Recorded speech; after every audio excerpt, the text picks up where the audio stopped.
Seemingly unhindered, sub-Saharan teams such as Nigeria and Cameroon began to dominate the continent in the 1990s. The 1994 Nations Cup, won by Nigeria on Tunisian soil, confirmed the power shift from the north to the south. After their Nations Cup triumph, Nigeria went to the World Cup in America and challenged, as Cameroon had done, European and Latin American dominance of the tournament. Nigeria qualified top of their group, and in the second round match played Italy, who they led till the 82nd minute. We are like playing against Italy, which we are leading, and then suddenly they come back and won the game. But if you see the games, you will know that Nigeria really showed that they are a strong country in terms of football, and we have the players, we have the qualities, and we can go more further than what we did. Nigerian promise was realized 2 years later when they won Olympic gold at the Atlanta Games.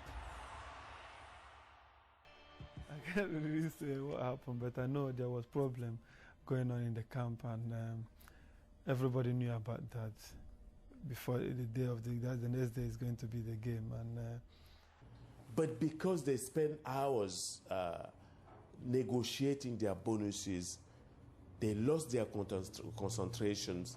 Their mind are on the money, and when they went, we keep on growing, we keep on getting stronger and stronger. So I believe in the years to come, you will see more, and you believe, and Africa will at least be on the map again. Although the reservoir of talent is undeniable, its passion beyond question, Africa's inability to organize itself at the highest level threatens future growth. Back in Africa, we destroy ourselves. When you don't have a plan, or when you don't have a target, how do you want to win the World Cup? You know, the World Cup belongs to those who plan for it, who want to win it, you know, who have an ambition. Our ambitions are very limited, you know. We're happy to be in the World Cup, and that's it. But winning it is not,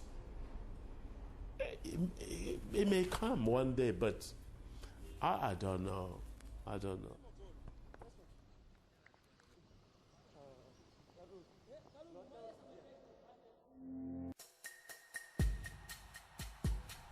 The lack of an organized calendar has meant that competitions like the African Cup of Nations, played midway through the European season, has exacerbated the club versus country debate.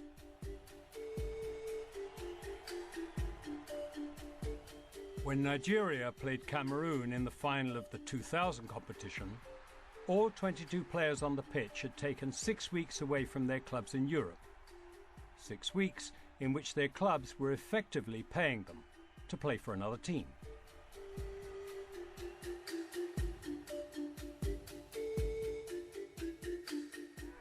For players like Nigeria's Kanu, it leaves them with an impossible choice.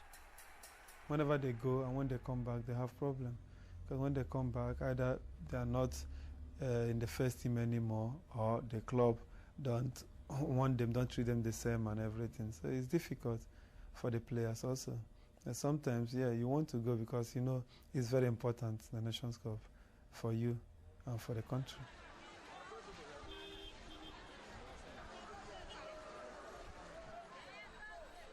This is a world in which the rich are getting richer and the poor are getting poorer.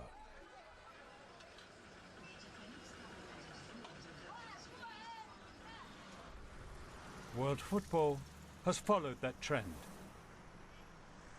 A coordinated calendar and national associations paying their players whilst on national team duty are workable solutions to the club versus country debate.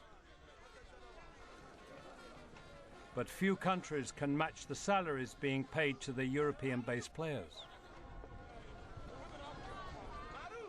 Well, I don't understand why others want to, only play for their teams.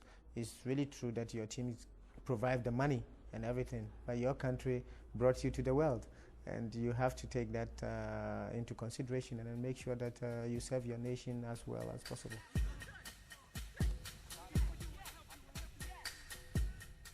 For most of the last century, clubs and national teams existed in an uneasy state of truce. But the history of football is a story of both. It is the players who hold the key to the future of football, and that is what worries the great names of the past.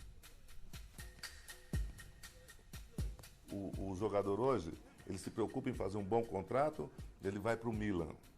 Chega lá, ele fala, eu adoro o Milan. Aí ele vai para o Real Madrid, ou vai para a Holanda, ou vem para o Brasil, ele fala, eu adoro. Então é o que paga mais. E esse amor é que me preocupa um pouco no futuro. Porque o futebol sempre vai ser, entender, a paixão do povo, no todo mundo. The national team and the club side. It is football's very own dilemma, and it is a debate that will be as prevalent in 100 years' time just as it was 100 years ago.